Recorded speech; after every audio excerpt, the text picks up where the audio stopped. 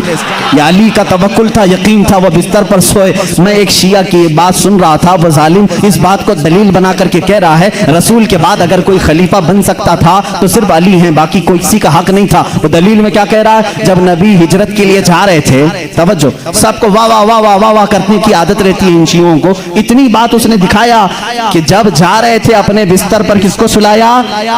سب جانتے ہیں, سنی بھی مانتے ہیں, سب مانتے ہیں, اپنے بستر پر. وہ پاگل بیوقوف کہہ رہا ہے جو نبی اپنے بستر پر کسی اور کو پسند نہیں کرتے, جو نبی اپنے بستر پر کسی اور کو پسند نہیں کرتے وہ علی کو سلا رہے ہیں. اس بات کی علامت ہے کہ نبی کے بعد ان کی خلافت بھی علی کو ہی ہونا چاہیے. میں کہتا ہوں اتنا ہی کیوں سناتا ہے, آگے کا کیوں نہیں سناتا؟ علی کو ایک رات کے لیے بستر پہ سلایا, لیکن 9 دن کے سفر کے لیے اپنے ساتھ کس کو لیا تھا؟ مدینے تک سفر کے لیے کس کو ساتھ لیا تھا؟ ابو بکر صدیق کو. ہم ایسی اوچھی دلیلیں نہیں مانتے اور نہ جانا چاہتے ہیں. یہ تو اللہ کی منشا تھی جو ترتیب خلافت ہے. ابو بکر صدیق آئے, عمر فاروق آئے, عثمان غنی آئے, حیدر کرار آئے. ارے سبوں نے اچھی خلافت کی. آج تمہارے پیٹ میں درد کیا ہے؟ ان کو پہلے, ان کو پہلے. تمہارے سوچنے سے اب وہ خلافت بدلے گی نہیں, جو ہو گئی ہو گئی. اس سے کسی کا نقصان ہوا اسلام میں؟ چاروں خلفاء نے اپنا حق ادا کیا ہے. آج سلام کرو ان کی تربتوں پر, آج ان کی باتوں کو یاد کرو. اسلام تیری نبض نہ ڈوبے گی حشر تک, تیری رگوں میں رواں خون ہے چار یار کا. حیدر کرار کی تربت پر لاکھوں سلام. جنہوں نے ان کو قتل کیا ان پر لاکھوں لعنتیں ہوں. جنہوں نے حضرت عثمان غنی کو شہید کیا ان پر لاکھوں لعنتیں ہوں. سنیوں کا عقیدہ یہ ہے, ہم اہل بیت کی جتنی تعظیم کرتے ہیں اتنی خلفائے راشدین کی بھی تعظیم کرتے ہیں. ہمارے لیے ایک آنکھ صدیق اکبر ہے تو دوسری آنکھ عمر ابن خطاب ہے. ایک آنکھ اگر ہم عثمان ابن عفان کو مانتے ہیں, دوسری آنکھ حیدر کرار کو مانتے ہیں. ہم کسی میں اس طرح کے اونچ نیچ کے معاملات نہیں کرتے. حیدر کرار علی کرم اللہ وجہہ الکریم کو ہم یہاں تک مانتے ہیں, اللہ نے ان کو وہ فضیلت دی جو بیان کے لیے وہ محتاج نہیں ہے, نہ ہی کسی ذاکر کے, نہ ہی کسی ممبر کے محتاج ہیں. اس لیے کہ مولا نے انہیں کہاں پہنچایا؟ اللہ اللہ, ایک نسبت نہیں, 2 نسبت نہیں, 3 نسبت نہیں, ہزاروں نسبتیں ان کی ایک ذات میں جمع ہیں. دیکھو اگر آج مجھے امت مصطفیٰ ہونے پر فخر ہے, میں نبی کا امتی ہوں. علی اگر فخر کرنے پر آ جائے, علی اگر فخر کرنے پر آ جائے, وہ کیا کیا کہہ سکتے ہیں؟ اے لوگوں, جب حضور ہجرت کر کے مدینے میں آئے تھے لوگوں کو بھائی بھائی بنا رہے تھے, ایک انصار کو ایک مہاجر کو سب کے ہاتھ پکڑ کر کے بھائی بھائی بنا رہے تھے. آخر میں حضرت علی بچ گئے. مدینے میں انصار صحابہ ختم ہو گئے, کوئی ان کا بھائی بچا نہیں. حضرت علی رونے لگے, میرا کوئی بھائی بچا نہیں. میرے آقا صلی اللہ علیہ وسلم نے فرمایا علی گھبراتا کیوں ہے؟ تو دنیا میں بھی میرا بھائی ہے اور آخرت میں بھی میرا بھائی ہے. جس کو رسول اللہ کا بھائی ہونے کا شرف حاصل ہے وہ یہ کہہ سکتا ہے رشتے میں بھی بھائی ہوں, نبی کی زبان پر بھی بھائی ہوں. اور اللہ کے نبی نے اپنی سب سے زیادہ پیاری بیٹی جو جنتی خواتین کی سردار ہے وہ علی کے نکاح میں دے دیا. اور اتنا ہی نہیں, میرے آقا نے جن کو فرما دیا الحسن والحسین سیدہ شباب اہل الجنہ, حسن اور حسین تمام جنتی جوانوں کے سردار ہیں. اللہ اللہ, وہ فضیلت کے حامل وہ دونوں شہزادے خون علی سے پیدا ہوئے ہیں. اور رسول کریم کے داماد ہونے کا شرف, بھائی ہونے کا شرف, فاطمہ زہرا کے شوہر ہونے کا شرف, حسنین کریمین کے باپ ہونے کا شرف. اتنا ہی نہیں, سلسلہ قادریہ کے بانی ہونے کا شرف, سلسلہ سہروردیہ کے بانی ہونے کا شرف, سلسلہ چشتیہ کے بانی ہونے کا شرف, بلکہ کل جہاں میں ولایت اگر تقسیم ہوئی ہے تو حیدر کرار کے قدموں سے تقسیم ہوئی ہے. وہیں سے غوث بھی ہیں, وہیں سے خواجہ بھی ہیں, وہیں سے حیدر کرار کی ذات سے ہی ہر قطب ہے, ہر نجبہ میں سے, شرفا میں سے, قطبہ میں سے, اوتاد میں سے, سارے اولیاء کی صفت علی کے بعد یہ ہے. یہ سنی فضیلت بیان کرتے ہیں. سنی علی کی فضیلت جب بیان کرتے ہیں تو یہی کہتے ہیں ہم بعد میں ہیں, علی کا مقام پہلے ہے. ہم ساری چیزوں سے علی کرم اللہ وجہ الکریم کو افضل و اعلیٰ مانتے ہیں. آخری جملہ یہ ہے, جہاں سب کی فضیلتیں پہنچتی ہیں وہاں سے فضیلت علی شروع ہوتی ہے, لیکن ساتھ ہی ہم دیگر خلفاء کی بھی فضیلت کو تسلیم کرتے ہیں. اے مسلمانوں, دعا کرو اللہ کی بارگاہ میں, مولا جب تک تو زندہ رکھے ہم میں سے ان چاروں خلفائے راشدین کی محبت میں جیتے مرنے کی توفیق عطا کر دے۔ اے کریم خدا، ان میں سے کسی کی ہم سے گستاخی نہ ہونے پائے، کسی کی توہین نہ ہونے پائے، کسی کی بے حرمتی نہ ہونے پائے۔ اے مولا کریم، جو ان کا مخالف ہو اس کی زبانوں کو تو کھینچ لے۔ اے مولا ان پر تو لعنت فرما۔ جو رسول کے جانثاروں کا دشمن ہو مولا تو اسے دنیا میں بھی اور آخرت میں رسوا اٹھا۔ اے مولا ہم دنیا میں ان کا وسیلہ لیتے ہیں، قیامت کے دن بھی اس مجمع میں ہمارا حشر فرما جس مجمع میں صدیق ہوں، فاروق ہوں، عثمان ہوں، حیدر کرار ہوں، رضوان اللہ علیہم اجمعین، اس لیے کہ ہم رسول اللہ کے، جنت رسول اللہ کی۔ وآخر دعوانا